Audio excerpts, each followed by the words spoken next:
Thank you all for the support and the kind words about my last entry. I said there was more, and there is. Tonight, I'll try to get something heavy off of my mind, so this may be a longer post. Buckle up, grab a few drinks and a good cigar. Let's get into it. This call-out still gives me nightmares, and I can still smell the fucking place too. Major and violent crimes are not, or at least weren't, that common where I was. Very rarely would things escalate beyond the average bar fight or family reunion brawl. We did get a couple murders a year, maybe a kidnapping. Lots and lots of plain simple disappearing. The disappearances were usually chalked up to foolishly getting lost off the walking trails or not being able to find their way back out. We tried. Every single time we tried to find them. Many, many manhunts and search parties went out. Never once did we find them alive. Sometimes we didn't even find bodies. Then sometimes we would find bodies, without getting to know where they came from. At this time, I would like to dive into the story of the night. It was the summer of '79. I was on duty on a Monday morning, still feeling the earth-shattering effects of my massive hangover. The Friday prior, I had pulled over a vehicle transporting 12-quart jars of straight moonshine. That wasn't good, as we were in a dry county, so the perpetrator and I came up with a solution. Since she was young, had a child and no husband, she was doing whatever she could to earn some extra cash, including run moonshine for some nasty-ass people. Between the two of us, we hatched a plan. I would keep the liquor and actually pay for it. She would take the money, go back to the shiner, and me and 3 other cruisers would storm the place, claim to have seen them load the shine and know who bought it. No heat landed on the girl, and she became my house cleaner for many years after that. I made the mistake that first weekend to test the shine. Never again. Did I drink straight corn liquor without proofing it down? I was sitting at my desk in the courthouse, sweating through my uniform, desperate to find a way to cool down. The building wasn't air-conditioned at the time, and the only thing we had to keep us cool was a tiny desk fan. They made lots of noise, but they did not move lots of air. So when my phone actually rang, I was a little excited, and hoping I would have an excuse to take a drive. The call was a distress call, from a young woman. She reported being able to smell death and rot from her neighbor's home, and she reported she hadn't seen her neighbors for several days. The caller reported the neighbors to be an elderly couple. She asked if I could do a welfare check, because she couldn't get them to answer the door or phone. I agreed, and informed dispatch I was rolling to a WC scene.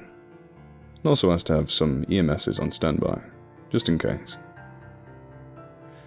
In my experience, the vast majority of these calls were overly cautious friends and family, and the people being checked on were usually fine. Sometimes folks take vacations, and not telling the neighborhood was considered security.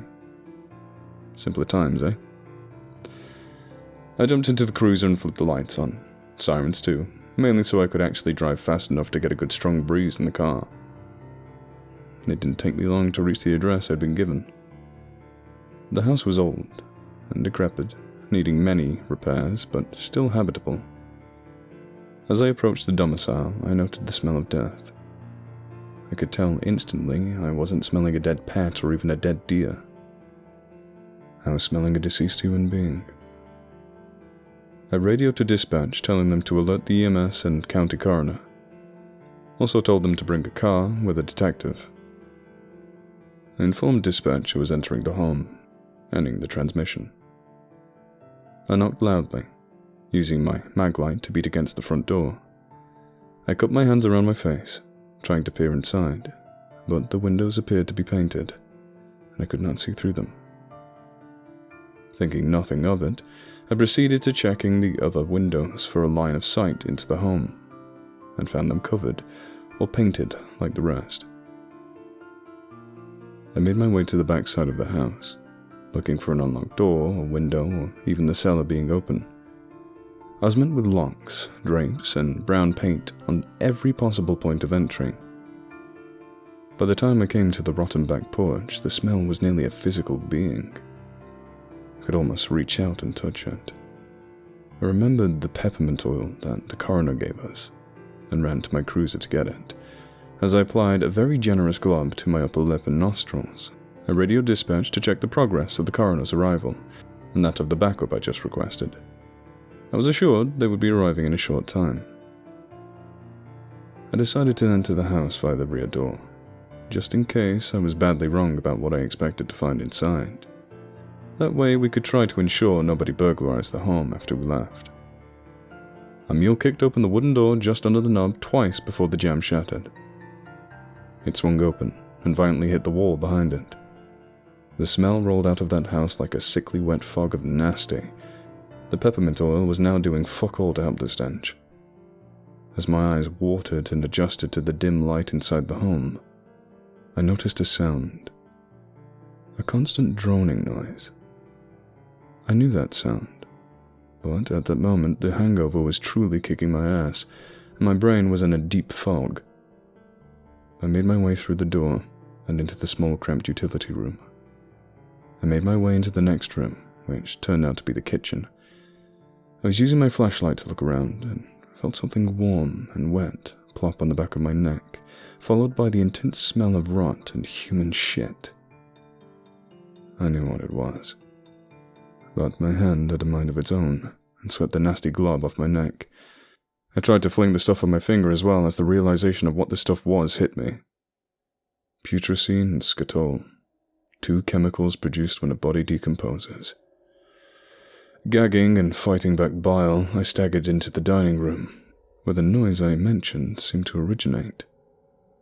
Through teary eyes, I looked around the room, and almost wept when I saw the source of the noise. What had to be millions of flies and beetles covering everything inside the dining room. The ceiling was moving and fluttering, and although it took me a second, I realized that they were the ones covering the windows. They were so dense you couldn't see through them. As I stepped through the door, the covering of bugs shifted out of my way. The few remaining in place squished audibly underfoot. As they shifted and moved, I realized why they were covering everything. The walls, ceiling, and floor of the dining room was covered in blood and viscera. I could see intestines smeared across the dining room table, fecal matter oozing out in a streak of greenish-brown. The walls were completely covered, as if someone took a bit of time to paint the walls with blood and fluids from the victims. I carefully made my way through the room, impervious to the sounds emanating from under my feet. The living room was attached to the dining room, and was absolutely spotless. Not a drop of blood or anything to indicate the nightmare in the other room. The stairwell, which would lead to the bedrooms, was in another corner of the living room. I carefully made my way to the front door, unlocking it for my backup and the coroner. I tried to radio dispatch, but my portable would not reach out and was only receiving static. I carefully ascended the steps, making my way upstairs. At the top of the landing were 3 doors, one directly in front of me, one to the left and one to the right. I entered the door directly in front of me first. It must have been the spare bedroom at one point, but however it was a macabre storage room for bones, cartilage, and other hard bits. I backed out of the room and vomited in the hall. I could no longer fight the odors, sights, nor my hangover at that time. After copious amounts of vomiting, I decided to try the left-hand side door. I slowly opened the door and peeked inside. This room must have been the killer's organ room because I discovered several pairs of lungs, all different sizes. Before I backed out of the room, I saw 4 brains. Key the second round of seemingly endless vomit, escaping my throat at Mark 3. The door on the right, the door that chose the title to the story, nearly 40 years later.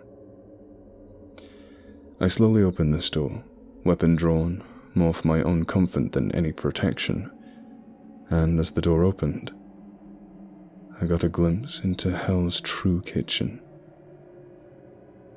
Human bodies, minus the skin and bones, were stapled to the walls, and floors as well as the ceiling fan. I counted 7 bodies before I had to leave.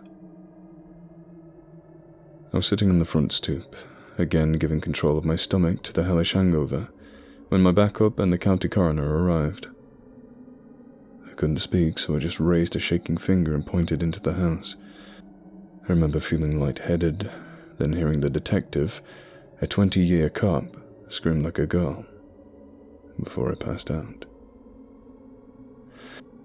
I woke hours later, laying in bed in the town's doctor office. I sat up and made my way to the front door, where I found the detective, the coroner, the mayor, and several other local officials. As I walked into the lobby, the coroner, who was also the town doctor, told you it was a small rural town, turned to me and asked how I felt. "Well, Doc, I really don't know, to be honest," I answered, not wanting to broadcast my terrible hangover. "Son, you'll be right as rain once you go home and have a few drinks. Or wait around and you can sample my collection," he whispered in a joking manner. I nervously laughed and nodded, having no intentions of hanging around any longer than I needed to. I walked around and mingled for a moment before I went back to the coroner and asked him what he thought of the house. "Well, son, I'll tell you. I ain't never seen nothing like that. Counted 11 different corpses. No obvious cause of death to any of them. In the downstairs room. The place was coated in my best guess, a mixture of pureed skin, fat, and bodily fluids." I fought back another surge of bile before seeking my sergeant out of the crowd and asking to leave early that day. Of course, after what happened, he agreed, under the condition I had my report ready by 9 in the morning, and on his desk. That night, I had the first dream. I was stumbling through an unfamiliar house. It was dark, hot, and damp. Every surface was coated in a thick, visceral fluid. I stumbled through a cramped hallway and finally found the light switch. I flipped the switch and screamed. The entire house is made of meat. I can see veins and arteries pumping a dark brown blood through the walls. Looking up, I see the light is spilling forth from a chandelier made of human skulls. I try to run from the house to escape, but there is no door. I try to run at the walls to crash through. Each time I hit the wall with a sickening splodge and bounce back. Every time. I run to the opposite side of the house, trying to find a door. Instead, I find what can only be described as King Kong's sphincter growing into the wall.